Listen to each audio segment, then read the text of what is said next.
പിതാവിനും പുത്രനും പരിശുദ്ധ റൂഹായിക്കും സ്തുതി ആദിമുതൽ എന്നും എന്നേക്കും തന്നെ ആമേൻ. വചനപ്പുലരിലേക്ക് ഏവർക്കും ഹൃദ്യമായ സ്വാഗതം.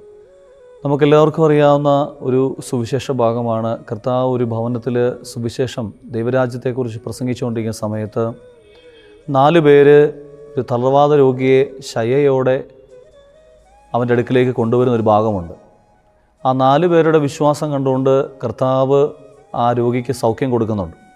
പ്രിയപ്പെട്ടവരെ, ഈ 4 പേർക്കൊരു ഹൃദയമുണ്ടായിരുന്നു.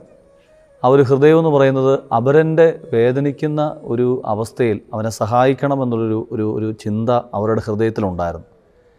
നമുക്കറിയാം, കർത്താവിൻ്റെ സന്നിധിയിൽ ഒരുപാട് ജനം ഉണ്ടായിരുന്നു.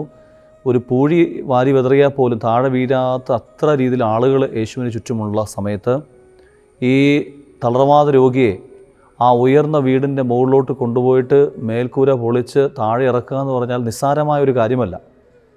അത്ര കഷ്ടപ്പെട്ടു ആ രോഗിയെ യേശുവിൻ്റെ അടുക്കൽ കൊണ്ടുവന്നിട്ടുണ്ടെങ്കിൽ ആ 4 പേരുടെ ഹൃദയം ആ രോഗിക്ക് വേണ്ടി, ആ രോഗിയുടെ സൗഖ്യത്തിന് വേണ്ടി ആഗ്രഹിച്ചിരുന്നു. പ്രിയപ്പെട്ടവർ, നമുക്ക് ഈ പ്രഭാതത്തിൽ പ്രാർത്ഥിക്കാം. കർത്താവേ, ആ 4 പേരെ പോലെ എൻ്റെ കൂടെയുള്ളവരുടെ രോഗാവസ്ഥയിൽ, അവരുടെ ബലഹീനാവസ്ഥയിൽ, അവരുടെ പോരായ്മകളിൽ അവരോട് ചേർന്ന് നിന്നുകൊണ്ട് അവരെ നിൻ്റെ അടുക്കിലേക്ക് കൊണ്ടുവരാൻ, ഇല്ലേ അവർക്ക് വേണ്ടി ഹൃദയം തുറന്നൊന്ന് പ്രാർത്ഥിക്കുവാൻ എനിക്ക് കൃപ തരണമേ. ഈ ഒരു ചൈതന്യം എൻ്റെ ഉള്ളിലുണ്ടെങ്കിൽ ഉയർന്ന വീട് എനിക്കൊരു പ്രശ്നമല്ല, അതിൻ്റെ പുരപൊളിക്കൽ എനിക്കൊരു പ്രശ്നമല്ല, ആ ചുമന്നുകൊണ്ട് പോകുന്നത് എനിക്കൊരു ഭാരമാവുകയില്ല. അതുകൊണ്ട് ഈ പ്രഭാതത്തിൽ നമുക്ക് കർത്താവിനോട് പ്രാർത്ഥിക്കാം. കർത്താവേ, അങ്ങനെയുള്ളൊരു ഹൃദയം എനിക്ക് തരണമെന്ന് നമുക്ക് ഓരോരുത്തർക്കും ആത്മാർത്ഥമായിട്ട് പ്രാർത്ഥിച്ചുകൊണ്ട് അതിനുള്ള കൃപ നമുക്ക് തരണമെന്ന് ആഗ്രഹിച്ചുകൊണ്ട് നമുക്കിന്ന് ആരംഭിക്കാം. പിതാവിൻ്റെയും പുത്രൻ്റെയും പരിശുദ്ധ റൂഹായുടെയും നാമത്തിൽ തന്നെ ആമേൻ.